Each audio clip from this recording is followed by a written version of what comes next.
Hello students, प्रज्ञा smart class में आप लोगों का एक बार फिर स्वागत है। आज हम लोग 12th क्लास के चैप्टर नंबर 3 पर बात करेंगे, जिसका नाम है धारा विद्युत। अब से पीछे हम लोग किस किस चीज़ की पढ़ाई कर चुके हैं, तो आप बोलेंगे हम लोगों के पहले चैप्टर का नाम था स्थिर विद्युत या घर्षण विद्युत। तो आप अब स्थिर सही मानिए ये लिखा है, तो हम लोग पीछे जो स्थिर विद्युत पढ़ चुके हैं, चैप्टर 1 में स्थिर विद्युत 1 पढ़ा था और उसके बाद हम लोगों ने स्थिर विद्युत 2 पढ़ा था। तो इस स्थिर विद्युत को हमने क्या बताया था कि स्थिर विद्युत उत्पन्न करने के लिए सबसे पहले हम लोगों के जेम्स फ्रैंकलिन और जो भी वैज्ञानिक थे उन लोगों ने इसको घर्षण से उत्पन्न किया था। तो घर्षण से जब विद्युत उत्पन्न हुई तो किसी प्रकार से विद्युत को उत्पन्न होने के बाद उसको किसी एक विशेष स्थान पर स्टोर कर जब कर देंगे, आप उसको स्थिर कर देंगे, तो उसी विद्युत को हम लोगों ने क्या नाम दिया था, स्थिर विद्युत। फिर जिसमें हम लोगों ने विभव हो गया, आवेश हो गया, संधारित्र हो गया, इन सब चीज़ों का अध्ययन किया था। तो एक छोटी सी बस अब बात आपको ये याद रखना कि पीछे के चैप्टर्स में आप लोगों ने ये पढ़ा था कि विद्युत उत्पन्न कैसे होती है, ठीक है, उसको आप यहाँ से वहाँ कैसे ले जाते हो। दूसरी चीज़ उसमें उसको आप कहीं पे किस प्रकार से स्टोर करते, तो हमने देखा था कि स्टोर करने के लिए हम लोगों ने संधारित्र का उपयोग किया था, ठीक है। तो सीधी बात है, हम लोगों ने पीछे एक प्रकार से एक काल्पनिक या टेक्निकल पॉइंट को पढ़ चुके हैं हम लोग पीछे स्थिर विद्युत में, कि विद्युत बनती कैसे है और उसको स्टोर कैसे किया जाता है। अब उस विद्युत का उपयोग कहाँ होगा, कैसे उपयोग करेंगे हम लोग, किस प्रकार से करें ताकि हम लोग उस विद्युत का अधिक से अधिक फ़ायदा मिले, तो उन सब चीज़ों का अध्ययन हम लोग कहाँ पे करेंगे, धारा विद्युत में। तो धारा विद्युत जो है हम लोगों का विद्युत चैप्टर का एक व्यवहारिक हम लोगों को आयाम दिखलाएगा यहाँ पे। तो यहाँ पे बस आपको ये ध्यान देना है कि हम लोग जो पीछे विद्युत पढ़ के आए हैं, उस विद्युत का व्यवहारिक रूप ही हम लोग कहाँ पे पढ़ेंगे, धारा विद्युत में। कि हम लोग इसको घर में किन किन उपकरणों में उपयोग करेंगे, घर में हम उपयोग करने का किन किन उपकरणों में उपयोग करेंगे, और कौन कौन से जो कारक हैं हमारे विद्युत की ऊर्जा को या विद्युत की शक्ति को किस प्रकार से प्रभावित करेंगे, उन सब चीज़ों को हम लोग यहाँ पे अध्ययन करेंगे, ठीक है। तो आगे बढ़ते हैं और धारा विद्युत को आगे बढ़ाते हैं। तो धारा विद्युत होगी क्या, तो धारा विद्युत भी एक हमारी फिजिक्स की शाखा कहलाएगी, जिसमें आप किसी भी गतिमान आवेशों के मध्य लगने वाली या होने वाली अन्योन्य क्रिया से होने वाली घटनाओं का अध्ययन करेंगे। जब भी कोई दो आवेश गति करेंगे, कोई भी आवेश गति करेंगे, तो उनके आवेशों की गति करने से वहाँ पे कोई ना कोई परिवर्तन होंगे, तो उन परिवर्तनों को ही हम लोग कह देंगे अन्योन्य क्रिया, और उनसे जो भी परिणाम निकलेंगे उन परिणामों को ही हम लोग अध्ययन जब करेंगे तो उसको नाम देंगे हम लोग धारा विद्युत। और जैसे हमने पीछे बताया आपको कि घर्षण विद्युत या स्थिर विद्युत में तो आप लोगों ने केवल विद्युत को उत्पन्न करना सीखा, अब उसको हम लोग अपने घरेलू उपकरणों में उपयोग करना सीखेंगे। उनका क्या फ़ायदा है, क्या नुकसान है, क्या सावधानियाँ होनी चाहिए, वो सब चीज़ें हम लोग कहाँ पे अध्ययन करेंगे, अपने इस धारा विद्युत चैप्टर में करेंगे। सीधी बात है, विद्युत का व्यवहारिक अध्ययन ही हम लोग कहाँ पे सीखेंगे, अपने इस धारा विद्युत में। और वहीं यहाँ पे विद्युत क्या करेगी, एक दिशा से एक जगह से दूसरी जगह पे फ्लो भी करेंगे। अब उसको स्टोर नहीं करना, उसको एक जगह से दूसरी जगह हम लोगों को लेके जाना है। तो इन सब चीज़ों का अध्ययन हम लोग कहाँ पे करेंगे, अब धारा विद्युत में करेंगे। तो एक बार फिर से बस छोटी सी चीज़ रिवाइज कर दें कि जब भी कोई आवेश गतिशील होगा, ठीक है, तो उनके वहाँ पर जो भी परिवर्तन होंगे उस परिवर्तनों को हम लोग नाम दे देंगे अन्योन्य क्रिया। उससे जो भी परिणाम सामने आएंगे, ठीक है, उनसे जो भी परिणाम मतलब परिघटनाएँ होंगी, उनके अध्ययन को करने के लिए आपको किसकी सहायता लेनी पड़ेगी, तो हम बोलेंगे सर हमें धारा विद्युत की सहायता लेनी पड़ेगी। तो आवेशों की गति के कारण जो भी परिवर्तन होंगे उनका अध्ययन हम लोग कहाँ पे करेंगे, यहाँ करेंगे धारा विद्युत में। आगे चलते हैं।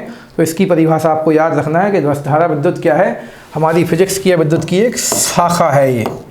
कुछ लोग इसको गलती से विद्युत धारा समझ लेते हैं, तो ऐसा नहीं करना है। धारा विद्युत भाई एक शाखा है, इसके अंतर्गत हम लोग पढ़ेंगे क्या, तो आप बोलेंगे विद्युत धारा पढ़ेंगे। तो विद्युत धारा क्या है, धारा मतलब होती है कोई भी चीज़ का फ्लो करना। आप सामान्य भाषा में धारा को बोलते हैं फ्लो, लेकिन यहाँ बोलेंगे हम लोग करंट, ठीक है, इलेक्ट्रिसिटी के मामले में बोलेंगे करंट। तो फ्लो या करंट का मतलब क्या होता है, किसी चीज़ का बहना। तो किसी चीज़ का बहना, तो विद्युत किसी विद्युत परिपथ में, कोई भी विद्युत परिपथ ले लिया आपने, उसमें आवेश प्रवाह की दर, और जब भी ये दर शब्द आ जाएगा, तो मोस्टली आपको उस चीज़ को किस चीज़ से रिलेट करना है, समय से, कि इस निश्चित समय में क्या क्या हो गया या क्या कितना आपने कर दिया, ठीक है। तो इस पर ध्यान देना है आपको कि किसी विद्युत परिपथ में आवेश प्रवाह की दर को ही हम लोग क्या कहते हैं, विद्युत धारा कहते हैं। तो विद्युत धारा एक प्रकार की रेट है। इसको हम आगे जाके अदिश राशि मानेंगे। और आपको याद रखना ये अदिश राशि है, इसे आप किससे दर्शाएंगे, तो इसे आप आई से दर्शाएंगे। और छोटी सी कहानी क्या आपको समझना है, मान लीजिए ये आपका कोई विद्युत परिपथ है, ठीक है, यहाँ से कोई आवेश जो है, यहाँ से कोई आवेश जो है टी समय में यहाँ से यहाँ पहुँच गया।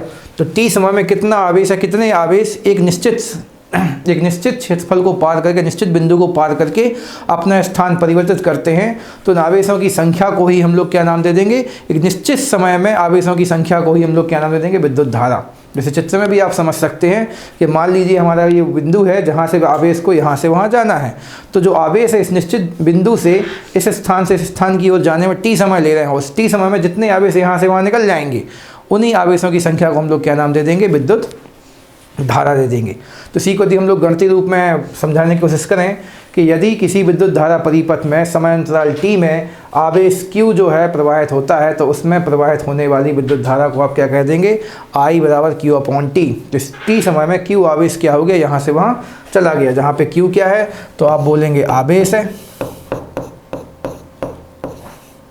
और t क्या है, तो समय। तो शाब्दिक सूत्र आप क्या बना देंगे, विद्युत धारा बराबर आवेश बटे समय बना देंगे। अब नीचे आप लोगों को दिख रहा है इसका ऐसा ही मात्रक हमने लिख दिया CS पर सेकंड। तो सी का मतलब क्या है यहाँ पे, तो आपको पीछे से याद है कि कुल आवेश का मात्रक क्या होता है, सो आपको याद है कूलाम होता है, और समय का मात्रक क्या होता है, सेकंड। तो नीचे आप लिख देंगे सेकंड, तो इसका ऐसा ही मात्रक क्या निकल गया, कूलाम बटे सेकंड या फिर कूलाम पर सेकंड। जैसे आप केवल क्या बोल देंगे, एम्पियर, क्योंकि हम लोगों की विद्युत धारा के ऊपर सबसे ज़्यादा प्रमाण, सबसे ज़्यादा अध्ययन किसने किया, एम्पियर नामक वैज्ञानिक ने किया, इसलिए उनके नाम पे इसका मात्रक बना दिया गया है। अब ऐसा ही मात्रक हो गया हम लोगों को केवल एम्पियर, तो CGS मात्रक क्या होगा, एब एम्पियर। तो ये भी आपको याद रखना है। इसको हिंदी में कैसा लिखेंगे आप, एब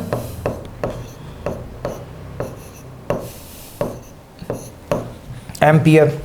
अब हम लोगों को ये भी याद रखना है कि एम्पियर का एब एम्पियर से क्या संबंध है, तो 1 एम्पियर बराबर होता है केवल 1/10 एब एम्पियर, मतलब 10 एम्पियर मिला के बनेगा 1 एब एम्पियर। जी आप इसको यहाँ पर तिरक गुणा कर देंगे तो यहाँ देखिएगा 10 एम्पियर, तो यहाँ बचेगा केवल 1 एब एम्पियर।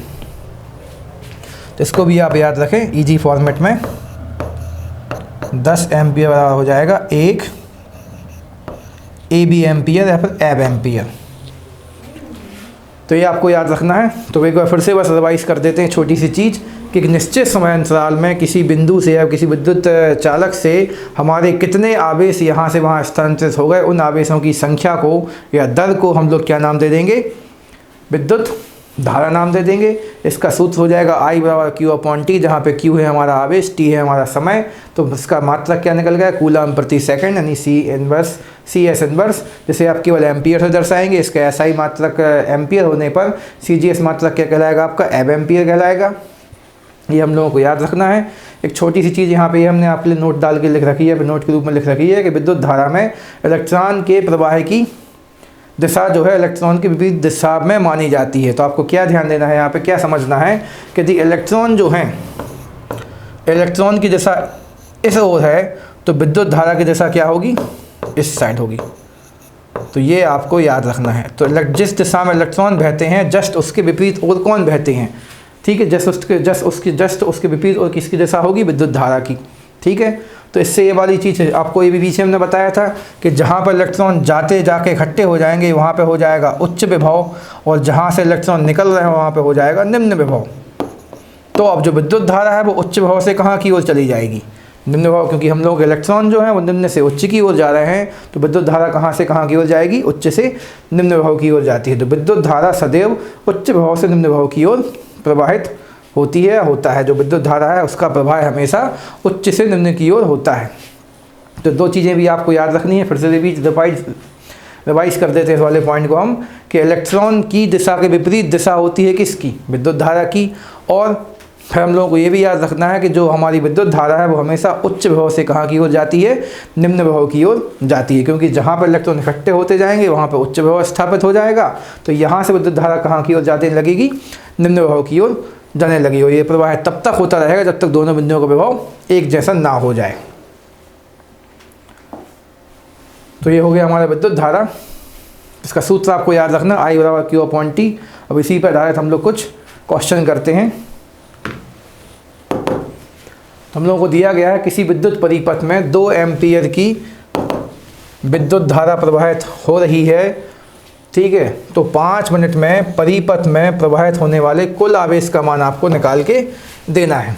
तो हम लोगों को पहले तो ये ध्यान दे लेना है कि क्वेश्चन में दिया क्या क्या गया है, पूछा क्या क्या गया है। तो हम लोगों ने देखा है कि 2 एम्पीयर के रूप में आपको विद्युत धारा का मान दिया है, 5 मिनट के रूप में आपको समय का मान दिया और आवेश का मान पूछा है। तो यहाँ से आप लोग किस सूत्र का उपयोग करेंगे, तो हमें याद है I बराबर अभी पीछे पढ़ा आपने Q/T। फिर हम लोगों को क्या क्या दिया गया है, तो I का मान हमें 2 एम्पीयर दिया गया है और T का मान हमें कितना दिया गया है 5 मिनट। अब लेकिन आप लोग बोलेंगे कि समय का मात्रक तो सेकंड होता है, तो हम लोग अपने इस मिनट को किस में चेंज करेंगे, सेकंड में चेंज करेंगे। तो 5 मिनट में आप किससे गुणा कर देंगे 60 से, तो ये चेंज हो जाएगा हमारा सेकंड में। तो इसकी वैल्यू कितनी हो जाएगी, T बराबर 5 का जब 60 में गुणा करेंगे तो आएगा कितना 300 सेकंड। और हम लोगों को मान किसका निकालना है, Q का मान निकालना है, Q फॉर आवेश का मान निकालना है। तो हम लोग इस सूत्र में अब मान रख देते हैं। I की जगह पे कितना रखेंगे आप 2 एम्पीयर, Q का मान तो हम लोगों को चाहिए है और समय की जगह पे आप कितना रखेंगे 300 सेकंड। अब हमारा पूरा सवाल हो चुका है, हमें बस इसका यहाँ पे क्या कर देना है, तिरक गुणा कर देना है। तो आपको Q फॉर आवेश का मान 300 दूनी कितने मिल जाएंगे 600। और ये कौन है, अपना आवेश है, तो आवेश का मात्रक क्या होता है कूलाम। तो हमारा आंसर हो जाएगा 600 कूलाम। तो कुछ खास नहीं था, पीछे जो हम लोगों ने उसका विद्युत धारा का सूत्र सीखा उसी पर एक छोटा सा क्वेश्चन था जिसमें हम लोगों को दिया गया था विद्युत धारा का मान 2 एम्पीयर, समय हो रहा था 5 मिनट। तो इस 5 मिनट में कितना आवेश यहाँ से वहाँ स्थानांतरित होगा, तो उसके लिए हम लोगों को छोटा सा व्यंजक याद रखना था। I बराबर विद्युत धारा बराबर क्या होता है कूलाम बटे समय या Q/T, जहाँ पे I का मान हम लोगों का हो गया 2 एम्पीयर, समय का मान जो 5 मिनट दिया गया था उसको आपको सेकंड में चेंज करना पड़ेगा, क्योंकि हमारे समय का ऐसा ही मात्रक मिनट नहीं सेकंड है। तो आपने जब सेकंड में चेंज किया तो 5 मिनट की वैल्यू होगी 300 सेकंड। इसको अपने सूत्र में रख के अपने Q का मान निकाल देंगे। तो छोटा सा सवाल है, काफ़ी ईजी है, इसको आप आसानी से समझ भी सकते हैं, एक्सप्लेन भी कर सकते हैं और कहीं भी यूज कर सकते हैं। आगे चलते हैं, एक और सवाल है आपके लिए इसी टॉपिक से कि किसी विद्युत परिपथ में प्रवाहित आवेश का मान Q बराबर 6T plus 5T² plus 8T plus 7 coulomb के अनुसार बदलता रहता है। तो T बराबर 0 और 1 होने पर उस परिपथ में प्रवाहित होने वाली विद्युत धारा का मान हम लोगों को इस बार ज्ञात करके देना है, ठीक है। तो यहाँ पे हम लोग क्या करेंगे अब, तो हम लोगों को इस बार जो वो आवेश का मान है पूर्णांक बना दे के समय के समीकरण के रूप में दिया गया है। तो यहाँ पे आप करेंगे, हम लोगों को चूँकि पता है, हमें ज्ञात है या हम जानते हैं, आप इतना लिखेंगे कि विद्युत धारा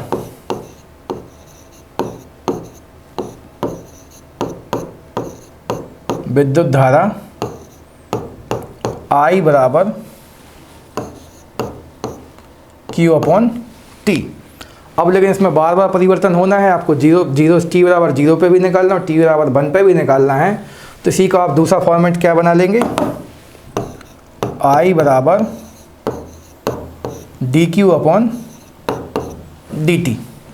अब हम लोग यहाँ पे साफ देख पा रहे हैं कि हम लोगों को Q का मान कितना दिया गया है 6TQ plus 5T² plus 5T plus 7 coulomb. तो हम लोग अब यहाँ पे d/dt को तो जहाँ का लिखेंगे और Q की जगह पे क्या रख देंगे आप 6T³ plus 5T² plus 8T plus 7, और इसका मान हम लोगों को निकाल के देना है। तो परिवर्तन के सापेक्ष हम लोग इसका अब अवकलन कर देंगे। तो T के सापेक्ष सबका अब हम लोगों को अवकलन करके देना पड़ेगा। तो 6TQ का अवकलन क्या हो जाएगा, 3 हो जाएंगे 18 और फिर हो जाएगा ये T² प्लस इसका हो जाएगा 5 दूनी 10 और केवल T, और यहाँ पे होगा केवल 8। और हमें पता है कि चरों का जो अवकलन होता है वो शून्य होता है। और यहाँ पे एक चीज़ आप लोगों को ये लिख के दे देते हैं, चलो यहीं लिख देते हैं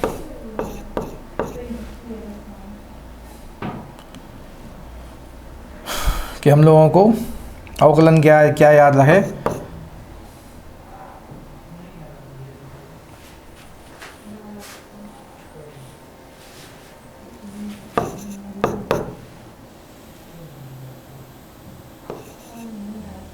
n into x n minus 1।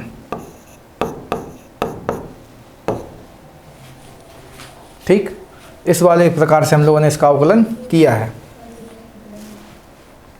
तो हम लोगों का i का जो है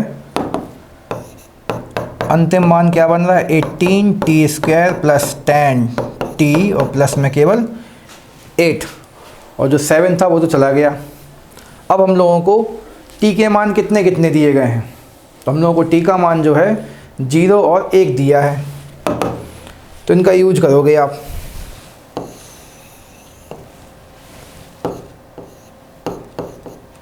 जब t बराबर 0 तो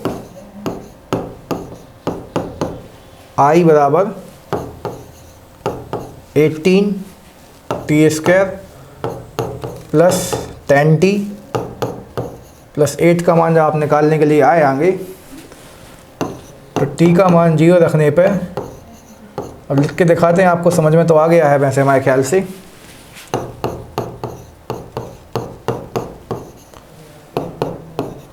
तो ये सेक्शन भी 0, ये सेक्शन भी 0 और ये सेक्शन का मान केवल कितना बचेगा, 8। तो t बराबर 0 होने पर हमारे I मतलब विद्युत धारा का मान केवल कितना आएगा, 8 एम्पियर। ठीक है, इसी प्रकार आप लिखेंगे जब t बराबर 1 हो, दूसरा मान, दूसरी स्थिति जो आपको दी गई है, तो इसमें आप 18t² प्लस 10t और प्लस 8 में आप मान रखेंगे, तो 8 गुणा 1 का स्क्वायर प्लस 10 गुणा 1 और प्लस में 8। तो i का मान 1 का वर्ग तो 1 ही होगा, तो आप सीधे लिख देंगे यहाँ पे 18। 1 का मान तो 1 है, 10 गुणा 1 का मतलब 10 और ये 8, तो कितना निकल गया, 18 10 हो जाएंगे 28 और 8 हो जाएंगे 36। तो इस दूसरी स्थिति में हम लोगों को i की वैल्यू कितनी मिलेगी, 36 एम्पियर, और ये हो गया हम लोगों का दूसरी स्थिति का आंसर विद्युत धारा के रूप में।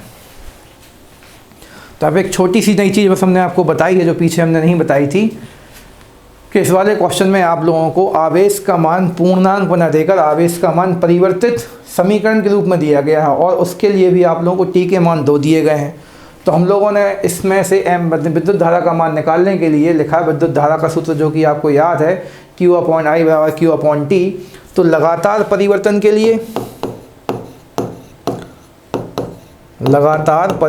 के लिए इसी का सूत्र आप क्या कर देंगे, dQ/dt। ठीक है, तो इसी का सूत्र क्या दोनों dQ/dt। तो हम लोगों को पूरा समीकरण किसके रूप में दिया, t के रूप में, तो आप t के सापेक्ष इसका क्या कर देंगे, अवकलन कर देंगे।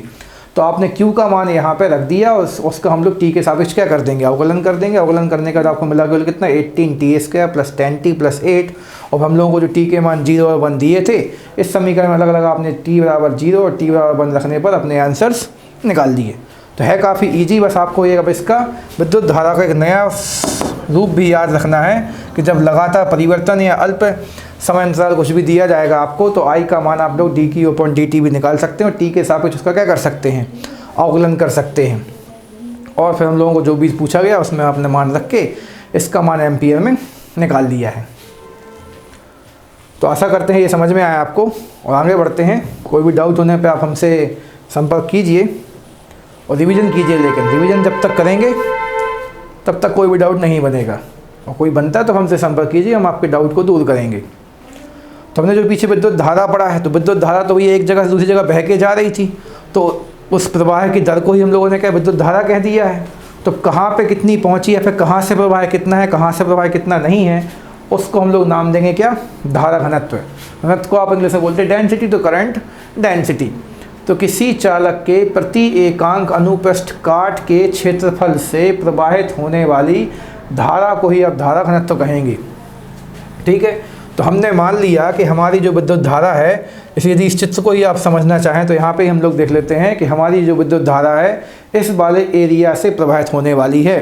तो इस वाले एरिया से क्षेत्रफल से कितने आवेश यहाँ से वहाँ प्रवाहित होंगे ना कि प्रभावित होंगे, इस वाले एरिया से कितने आवेश प्रवाहित होंगे, उन आवेशों की संख्या को ही इस बार आप दर ना बोल के क्या बोल देंगे, क्षेत्रफल अपना धारा घनत्व के एक निश्चित समय में इस वाले बिंदु पर कितने आवेश हैं। ठीक है, तो अनुप्रस्थ काट का क्षेत्रफल से अर्थ क्या है कि तार तो हम लोग का गोल गोल होगा, तो उसको आपको ये सामने वाला गोलाई वाला भाग लेना है और इसमें कितने आवेश आपको एक निश्चित बिंदु पर एक साथ दिख रहे हैं, वही इसका क्या हो जाएगा, तो आप बोलेंगे घनत्व हो जाएगा। तो एक प्रति एकांक अनुप्रस्थ काट के क्षेत्रफल से प्रवाहित होने वाली धारा को ही आप क्या कह देंगे, विद्युत धारा कह देंगे। इसको आप किससे दर्शाएंगे, जे से दर्शाएंगे, आई से नहीं दर्शाएंगे। इसको हम जे से दर्शाते हैं और यह एक कौन सी राशि हो जाएगी, सदिश राशि हो जाएगी। तो फिर से बस एक छोटा सा पॉइंट रिवाइज करते हैं। एकांक क्षेत्रफल में उपस्थित विद्युत धारा की संख्या को ही आप क्या कह देंगे, उसका धारा घनत्व कह देंगे, जिसे आप जे से दर्शाएंगे। यह एक सदिश राशि होगी। ठीक है, इतना आपको याद रखना है। यदि आप इसका गणितीय रूप पढ़ना चाहते हैं तो उसमें क्या करेंगे आप, यदि किसी चालक के अनुप्रस्थ काट का क्षेत्रफल ए माने आप और उससे प्रवाहित होने वाली विद्युत धारा को क्या माने, आई माने। वैसे ऊपर वाले से हमने मान लिया कि इसका अनुप्रस्थ काट का क्षेत्रफल कितना है, ए है, और यहाँ से यहाँ जिसमें जो विद्युत धारा प्रवाहित होगी उसको आप आई मान लें, तो धारा का घनत्व क्या कहलाएगा, जे बराबर आई अपॉन ए। जहाँ पे आई क्या है, तो आप बोलेंगे आई हमारी विद्युत धारा है,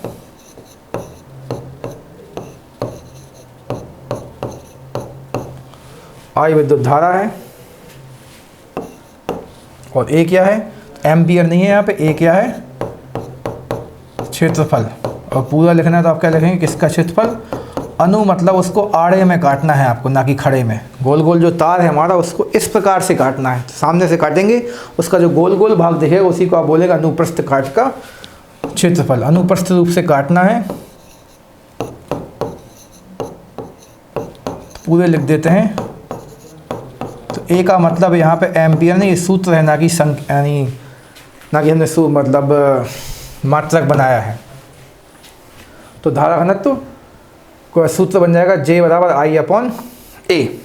ठीक है, हमने एक स्थिति बना के दी है, यदि किसी असामान्य अनुप्रस्थ परिच्छेद के क्षेत्रफल वाले किसी चालक में से विद्युत धारा आई प्रवाहित होती है, तो इसका चित्र आप कैसे बना के समझाएंगे कि एक ही चालक है आपके पास, पर जिसकी जो अनुप्रस्थ काट का क्षेत्रफल है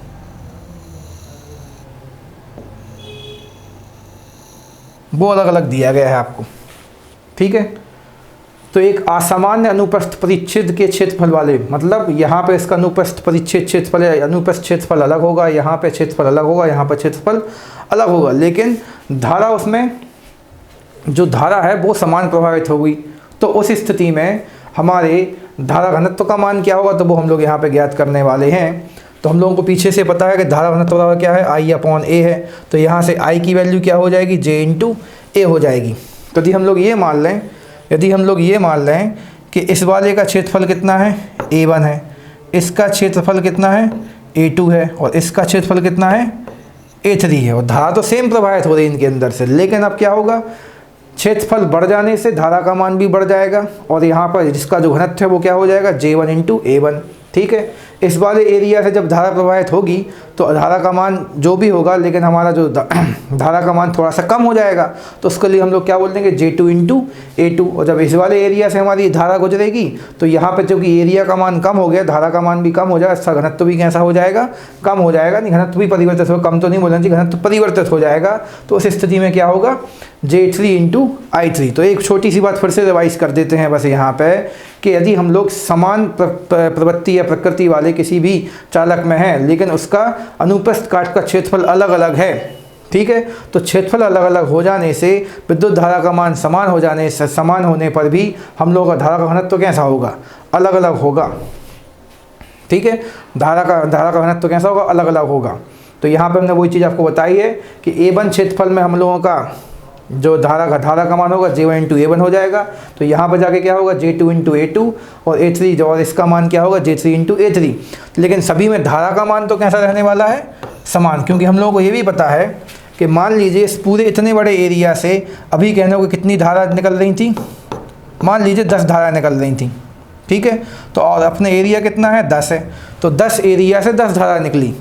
तो यहाँ पर पहुँचे आप, इसके एरिया थोड़ा सा कम कर दिए हमने, तो मान लीजिए इसके एरिया हमने 5 कर दिए, तो 5 एरिया से कितनी धारा निकल पाई, 5 ही निकल पाई। यहाँ पहुँचे आप तो इसके एरिया आपने 3 मान लिया, तो यहाँ से भी कितनी धारा निकली, 3। तो कुछ भी आप कर लें, जो घनत्व है उसका मान तो कैसा रहा है, सेम, तो धारा का प्रवाह भी कैसा रहेगा, सेम। तो इस स्थिति में J इंटू A का मान हमेशा एक नियतांक रहने वाला है, क्योंकि क्षेत्रफल आप घटाते जाएंगे तो धारा का प्रवाह भी क्या होता जाएगा, कम होता जाएगा, और हमारी घनत्व का अपने किसका विद्युत धारा का मान स्थिरांक बना रहेगा। इसको आपको समझ के चलना है, और कोई भी डाउट होने पे हमसे संपर्क करना है। तो इतनी चीज़ बस आपको याद रखना है कि एरिया कम हो जाने पर भी हमारे क्षेत्र में घनत्व का मान कम होने वाला नहीं है। ज़्यादा एरिया है तो ज़्यादा लोग बैठेंगे, कम एरिया है तो कम लोग बैठेंगे, लेकिन प्रति एकांक एरिया पे उपस्थित आवेश की मात्रा तो कैसी रहेगी, समान। तो वो यहाँ पे हमने बोला है कि J इंटू A1 हो, चाहे J2 इंटू A2 हो, चाहे J3 इंटू A3 हो, प्रत्येक स्थिति में धारा का मान तो कैसा रहने वाला है, समान रहने वाला है, ठीक। इसको आप याद रखें, अर्थात J इंटू A का मान एक ही समान चालक के लिए अलग अलग स्थितियों में भी कैसा रहेगा, समान रहेगा। तो हम और अब यहाँ पे हम लोगों को तो J इंटू A का मान आपको I के रूप में, धारा के रूप में एक नियतांक मानना है। तो यहाँ से एक चीज़ और आप ले सकते हो, इसी चीज़ को हम आगे बढ़ाएँ तो हम लोग क्या देख पाएंगे, जो हमारा धारा का घनत्व है वो क्षेत्रफल के कैसा है, वृत्त का अनुपाती। मतलब आप जितना